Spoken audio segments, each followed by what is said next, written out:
Students, ME 303 thermal engineering heat transfer जो subject है, इसमें हम कंडक्शन के बारे में स्टडी कर रहे हैं। आज हम प्लेन वाल्व और कंपोजिट वाल्व से रिलेटेड जो न्यूमेरिकल है उसके बारे में क्या करेंगे, डिस्कशन करेंगे। तो अभी हम एक प्रॉब्लम लेते हैं for the plane wall. Plane wall के अंदर अगर अपन कंडक्शन की बात करें तो उस प्रॉब्लम को किस तरह से अपन सॉल्व कर सकते हैं। तो इसलिए हम सबसे पहले क्वेश्चन को क्या करते हैं, रीड आउट करते हैं। A rod of 3 centimetre diameter and 20 centimetre length is maintained at 100 degree centigrade at one end and 10 degree centigrade at the other end. These temperature conditions are attained when there is heat flow rate of 6 watt. If cylindrical surface of the rod is completely insulated, determine the thermal conductivity of the rod material. Clear? तो ये हमको numerical दे रखा है। तो इस numerical में जैसे बता रखा है कि एक रॉड है हमारे पास में जो कि 3 सेंटीमीटर डायमीटर है उसका और 20 सेंटीमीटर लेंथ है। तो ये जो रॉड है इसकी जो लेंथ है वो तो कितनी है, 20 सेंटीमीटर है, और इसका जो डायमीटर है डी वो कितना है, 3 सेंटीमीटर। तो 3 सेंटीमीटर डायमीटर, इसको मीटर में चेंज कर देते कितना हो गया, 0.03 मीटर। और maintain at 100 degree centigrade at one end, इसका वन एंड का टेम्परेचर T1 कितना है, 100 डिग्री सेंटीग्रेड। तो दूसरा एंड जो है देगा, अदर एंड कितना देगा, 10 degree centigrade. These temperature condition are attained when there is a heat flow rate of 6 watt। और इस अगर ये टेम्परेचर ऐसा है तो इसमें कितनी हीट फ्लो रेट हो रही है, 6 वाट की हीट फ्लो रेट हो रही है। If cylindrical surface of the rod is completely insulated, इसकी जो सरफेस है सिलेंड्रिकल सरफेस है चारों तरफ से क्या इंसुलेटेड है, इसलिए मतलब वन डायमेंशन के अंदर ही क्या हो रही है, हीट फ्लो हो रही है। तो इसके अंदर वन डायमेंशन के अंदर हीट फ्लो हो रही है। तो determine the thermal conductivity of the rod material. तो हमको ऐसी रॉड के लिए हमको क्या करना है, थर्मल कंडक्टिविटी क्या करनी है, कैलकुलेट करनी है। तो जैसे कि हमने फोरियर इक्वेशन के अंदर पढ़ा था, कि जो फोरियर इक्वेशन है वो क्या है, वन डायमेंशन के लिए। तो इसलिए क्या है, इसकी सिलेंड्रिकल सर्फेसिस क्या इंसुलेटेड है, तो ओनली वन डायमेंशन के अंदर ही क्या होगी, हीट फ्लो होगी। और जिसका अमाउंट मुझे दे रखा है कितना, 6 वाट दे रखा है। रॉड का डायमीटर पता है, लेंथ पता है, मुझे टेम्परेचर पता है। तो हम फोरियर इक्वेशन इसके लिए क्या कर सकते हैं, अप्लाई कर सकते हैं। तो फोरियर इक्वेशन Q बराबर क्या होती है, KA dt बाई dx। तो KA क्या है, cross section area perpendicular to the heat flow, ठीक है। तो दैट इज AC लिख दिया अपन ने, और dt क्या हो गया, T1 minus T2 divided by delta. Q हमको कितना दे रखा है, 6 वाट दे रखा है। तो इसलिए हमने क्या रखा है, Q की जगह पर 6 रख दिया, इक्वल टू K हमको क्या करना है, फाइंड आउट करना है। K is the thermal conductivity, ये हमको क्या करनी है, फाइंड आउट करनी है। AC क्रॉस सेक्शन एरिया, इस रॉड का जो क्रॉस सेक्शन एरिया होगा वो कितना होगा, π/4 d स्क्वायर। तो π/4 d स्क्वायर, d कितना है, 0.03 मीटर, तो 0.03 का स्क्वायर, तो π/4 d स्क्वायर, ये क्या आ गया, इसका क्रॉस सेक्शन हो गया। ये जो क्रॉस सेक्शन एरिया है वह हीट फ्लो के क्या है, परपेंडिकुलर डायरेक्शन के अंदर है। Okay, then T1 minus T2 कितना दे देगा, 100 डिग्री सेंटीग्रेड, T2 हमको कितना दे देगा, 10 डिग्री सेंटीग्रेड। तो इन दोनों की वैल्यू हमने यहाँ पुट कर दी। और डेल्टा हमको कितनी दे रही है, लेंथ कितनी दे रही है हमको, 20 सेंटीमीटर इसकी क्या दे रही है, लेंथ दे रखी है। तो डेल्टा बराबर कितना हो गया, 20 सेंटीमीटर। तो डेल्टा हम क्या कर देंगे इसके अंदर, 20 सेंटीमीटर, इसके अंदर 0.02 मीटर हो जाएगा। उसकी वैल्यू को हम क्या कर देंगे, यहाँ पर पुट कर देंगे। तो यहाँ से अगर हम सॉल्व करते हैं तो 6 आ गया, इसको सॉल्व कर लेंगे तो कितना आ जाएगा, 0.318 K। तो यहाँ से अगर हम K की वैल्यू निकालते हैं तो हमारे पास कितनी वैल्यू आ जाती है, 18.87 वाट पर मीटर डिग्री। ठीक है, कितनी वैल्यू हो गई हमारे पास में, 18.87 वाट पर मीटर डिग्री। तो इस तरह से हमने क्या किया, एक प्लेन वॉल के लिए क्या किया, प्लेन वॉल का मतलब क्या, सिंगल एक वॉल है। अब इसके अंदर सिलेंड्रिकल सर्फेसेस थी, बट जो हीट फ्लो हो रही है सिलेंड्रिकल सर्फेस से नहीं हो रही है, इसके परपेंडिकुलर क्रॉस सेक्शन एरिया से हो रही है। तो उसका हमको T1 पता था, T2 पता था, D पता था, लेंथ पता थी, हीट फ्लो था। तो हमने क्या निकाली, इसकी कंडक्टिविटी निकाल ली। तो कंडक्टिविटी की वैल्यू आ गई हमारे पास में 18.87 वाट पर मीटर डिग्री। इस तरह से हम प्लेन वॉल के लिए क्या कर सकते हैं, फोरियर इक्वेशन को अप्लाई करके कोई भी पैरामीटर क्या कर सकते हैं, कैलकुलेट कर सकते हैं। अगर हमको K दे रखा होता, AC दे रखा होता, T1 माइनस T2 और डेल्टा दे रखा होता, तो हम क्या कर सकते हैं, Q को फाइंड आउट कर सकते हैं। तो फर्स्ट ऑफ ऑल हमको ये क्लियर होना चाहिए कि फोरियर इक्वेशन क्या है और इसको किस तरह से प्लेन वॉल के लिए क्या करते हैं, यूज़ करते हैं। तो ये आपको जो सिंपल एक न्यूमेरिकल है वो आप लोगों को क्या होगा, वो क्लियर हो गया होगा।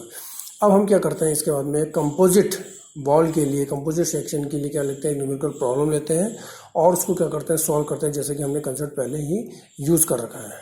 अब हम करते हैं कंपोजिट सेक्शन के लिए। इसके बाद में हम प्रॉब्लम लेते हैं, problem for a composite section. Composite section के लिए प्रॉब्लम लेते हैं। तो हमको क्या दे रखा है, हमको इस तरह की एक प्रॉब्लम दे रखी है। एक हमारे पास स्ट्रक्चर है जो कि डिफरेंट वॉल से क्या हुआ, बना हुआ है। तो find out the heat flow rate through the composite valve. तो हमारे पास में कंपोजिट वॉल्व बनी हुई है ए, इससे जुड़ी हुई है बी एंड सी, एंड इससे क्या जुड़ी हुई है डी। तो A B C and D ये क्या दे रखी है मेरे को, कंपोजिट वॉल्व्स है। ये डिफरेंट वॉल्स हैं जिनको कि जोड़ करके क्या बनाई है, कंपोजिट वॉल बनाई गई है। तो जो इसके अगर हम डायमेंशन देखें तो ये जो ए डायमेंशन है, ये जो पहला वाला पार्ट जो वॉल है, इसकी जो मोटाई है वो कितनी है, 3 सेंटीमीटर। और बी और सी की अगर बात करें तो कितनी है, 8 सेंटीमीटर। इसी तरह डी की बात करें तो कितनी है, 5 सेंटीमीटर। ए की जो हाइट है वो टोटल कितनी है, 10 सेंटीमीटर।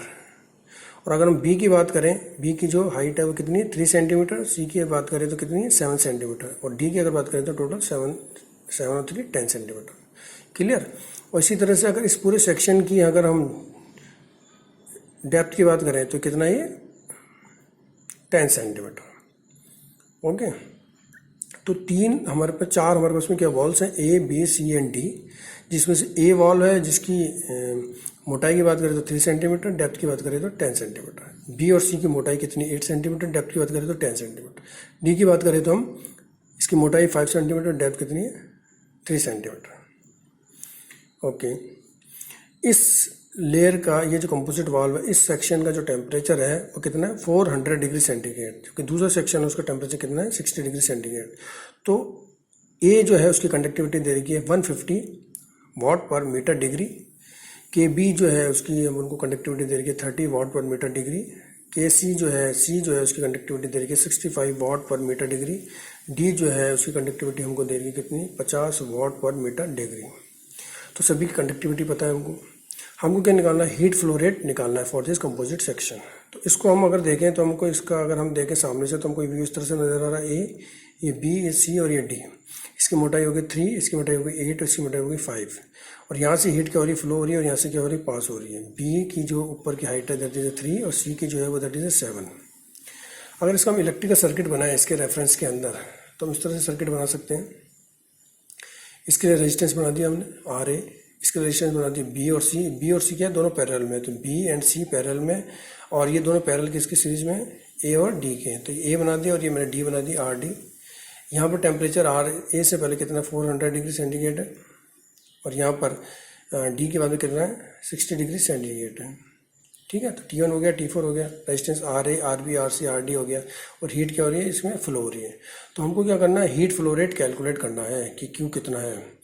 तो इसका हमने क्या निकाल दिया, इलेक्ट्रिकल सर्किट बना दिया। तो इस सर्किट से हम देखते हैं कि आर ए और आर डी दोनों रेजिस्टेंस सीरीज में है, बट आर बी और आर सी क्या है, पैरेलल सर्किट के अंदर है। तो आर बी और आर सी का हम क्या निकालेंगे, इक्विवेलेंट रेजिस्टेंस निकाल देंगे। मान लीजिए वो आर क्यू आता है, तो आर ए, आर क्यू और आर डी तीनों की दोनों क्या हो जाएगी, सीरीज के अंदर हो जाएंगे रेजिस्टेंस, और उसको हम क्या कर लेंगे, उससे हम टोटल रेजिस्टेंस निकाल लेंगे, जैसे कि सीरीज के अंदर हम यूज़ करते हैं।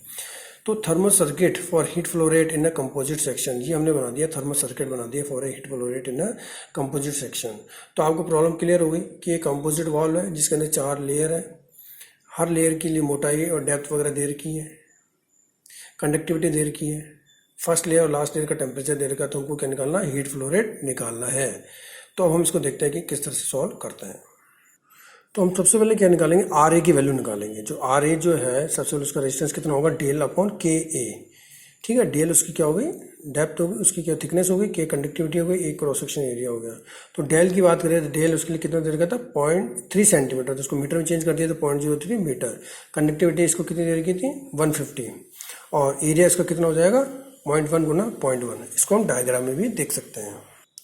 तो अगर हम डायग्राम में देखें तो देखिए, जैसे कि हमको पता है के कितना दे रखा है, 150, तो हमने 150 की वैल्यू पुट कर दी।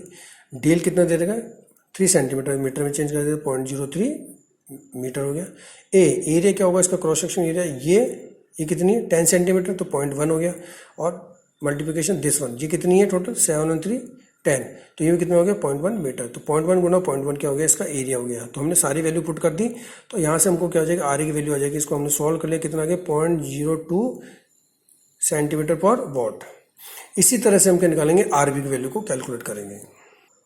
आरबी की वैल्यू, आरबी बराबर डेल बाई के। तो डेल कितना है इसके लिए 8 सेंटीमीटर, तो हमने क्या करते हैं 0.08 मीटर डिवाइडेड बाई कंडक्टिविटी के कितनी दे रही है इसकी 30, तो 30 की वैल्यू रख दी। और एरिया कितना हो जाएगा 0.1, तो ये, और ऊपर की हाइट कितनी दे रही है इसकी 3 सेंटीमीटर, तो 0.03 मीटर। तो 0.1 गुना 0.03 मीटर, तो ये इसका क्या हो गया क्रॉस सेक्शन एरिया आ गया।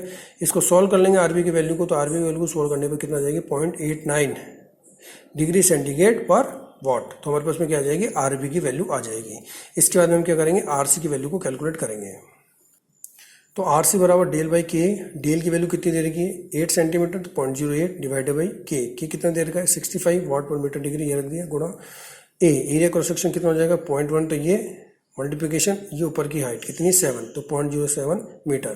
तो ये अपने वैल्यू पुट कर दी, आर सी की वैल्यू पुट कर दी, सारे पैरामीटर इसके अंदर हमने क्या कर दिए पुट कर दिए। तो हमारे पास आर सी की जो वैल्यू है वो सॉल्व होकर कितनी आ जाएगी 0.176 डिग्री सेंटीग्रेड पर वॉट। तो आर सी की वैल्यू हो गई। अब हम क्या निकालेंगे, लास्ट आर डी की वैल्यू निकालेंगे। तो आर डी बराबर कितना हो गया डेल बाई के। तो डेल कितना दे रखा है 0.05 सेंटीमीटर, 0.05 मीटर, और कंडक्टिविटी कितनी दे रही है 50 वाट पर मीटर डिग्री, और एरिया कितना हो जाएगा 0.1 गुना 0.1 डी यहाँ तक है, तो 0.1 गुना 0.1। तो हमको क्रॉस सेक्शन एरिया क्लियर होना चाहिए कि हीट के परपेंडिकुलर एरिया रहना चाहिए। तो ये परपेंडिकुलर एरिया जिस चीज़ के लिए, ए के लिए, बी के लिए, सी के लिए, डी के लिए जो आ रहा है हम उसकी वैल्यू कैलकुलेट कर सकते हैं, और इसके अंदर क्या कर सकते हैं हम पुट कर सकते हैं। तो यहाँ सॉल्व कर लिया तो कितना आ गया 0.01 डिग्री सेंटीग्रेड पर वॉट। ठीक है, अब हमारे पास क्या हो गई, चारों की वैल्यूज हमारे पास में आ गई है।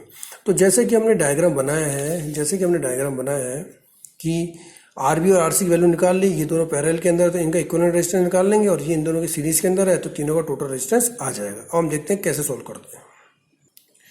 तो हमने आर ए की वैल्यू निकाल ली, आर बी की वैल्यू निकाल ली, आर सी की वैल्यू निकाल ली, आर डी की वैल्यू निकाल ली। अब हमने देख लिया डायग्राम में कि आर बी और आर सी के पैरेलल के अंदर है, तो पैरेलल के अंदर इक्विवेलेंट रेजिस्टेंस कितना होता है, इक्विवेलेंट बराबर कितना हो जाएगा आर बी गुणा R C divided by R B plus R C. तो आर बी की वैल्यू कितनी है 0.89, आर सी की वैल्यू कितनी है 0.176। तो इस वैल्यू को पुट कर दिया अपन ने, तो आर इक्विवेलेंट बराबर कितना आ गया 0.1469 डिग्री सेंटीग्रेड पर वॉट।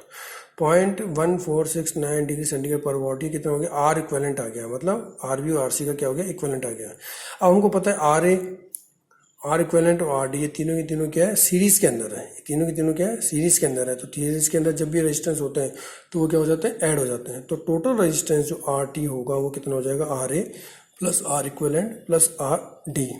तो आर ए की वैल्यू कितनी है 0.02 प्लस आर इक्विवेलेंट की वैल्यू कितनी है 0.1469 प्लस आर डी की वैल्यू कितनी है 0.01, आर डी की वैल्यू कितनी है 0.01। तो इसके अंदर हम क्या लिख देंगे 0.01, ये 0.01 आ जाएगी। तो इसको हम सॉल्व कर लेंगे, तो सॉल्व करने के बाद में हमारे फाइनल वैल्यू हो जाएगी 0.2669 डिग्री सेंटीग्रेड पर वॉट। तो हमारे पास में क्या है आर टी, हमारे पास जो भी हमारे पास कंपोजिट वॉल है उसका हमने क्या निकाल लिया total thermal resistance for the entire circuit. हमने टोटल सर्किट जो भी है उसके लिए इक्विवेलेंट क्या निकाल लिया रेजिस्टेंस निकाल लिया। तो अगर हमारे पास इक्विवेलेंट रेजिस्टेंस आ गया है तो हम क्या कर सकते हैं सॉल्व कर सकते हैं और हीट फ्लो रेट कैलकुलेट कर सकते हैं। तो जैसे कि हमको पता है हीट फ्लो रेट का फार्मूला कितना होता है T1 - T2 divided by total resistance. तो हम इस वैल्यू को क्या करते हैं पुट करते हैं और देखते हैं कि वैल्यू क्या आती है। तो Q heat flow rate through the system, इस सिस्टम से टोटल हीट फ्लो रेट कितनी हो जाएगी Q बराबर del T by del R T. तो डेल टी कितना है 400 - 60 डिवाइडेड बाई टोटल रेजिस्टेंस जो अभी हमने कैलकुलेट किया कितना 0.2669। तो इसको सॉल्व कर लेंगे, तो सॉल्व करने के बाद में कितना आ गया 1273.88 वॉट। तो ये हमारे पास में क्या आ गई हीट फ्लो रेट आ गई। तो इस तरह से हमने जो कंपोजिट सेक्शन था जिसमें कि हमको 4 वॉल दे रखी थी A, B, C and D, और उसमें हमने पाया कि जो B और C है वो क्या है पैरेलल के अंदर है, और B और C जो का इक्विवेलेंट है वो क्या है A और D के सीरीज में है। तो हमने क्या किया B और सभी के लिए पहले रेजिस्टेंस कैलकुलेट किया डेल बाई के से, डेल अपॉन के से, और फिर हमने देखा कि B और C जो पैरेलल के अंदर है उसका हमने इक्विवेलेंट रेजिस्टेंस निकाला। इक्विवेलेंट रेजिस्टेंस निकालने के बाद में हमने क्या देखा कि ए और इक्विवेलेंट रेजिस्टेंस और डी तीनों सीरीज के अंदर है, तो उसका हमने फिर क्या निकाला, टोटल थर्मल रेजिस्टेंस निकाला। जब हमारे पास टोटल थर्मल रेजिस्टेंस आ गया तो हमको पता है कि जो क्यू बराबर कितना होता है del T by del R T, तो उसके अंदर हमने क्या कर दी, वैल्यूज़ को पुट कर दिया। फाइनल वैल्यू हमारे पास में आ गई 1273.88 वाट, या फिर अपन बोल सकते हैं 1.273 किलोवाट। तो इस तरह से हमने क्या किया, कंपोजिट सेक्शन के लिए प्रॉब्लम को सॉल्व किया। तो आज हमने प्लेन वॉल और कंपोजिट वॉल जो सेक्शन है इसके लिए हमने क्या किया, कंडक्शन प्रॉब्लम को सॉल्व की। इससे पहले भी हमने इसके लिए न्यूमेरिकल क्या किया, सॉल्व किए थे। तो आप लोगों को ये कंसेप्ट क्लियर हो गया होगा कि प्लेन वॉल और कंपोजिट वॉल के लिए अगर कोई प्रॉब्लम आई है तो हमको सिर्फ अगर कंसेप्ट क्लियर है तो हम क्या कर सकते हैं, इसी प्रॉब्लम को सॉल्व कर सकते हैं। नेक्स्ट टाइम पर हम और इससे रिलेटेड टॉपिक्स डिस्कस करेंगे। Thank you.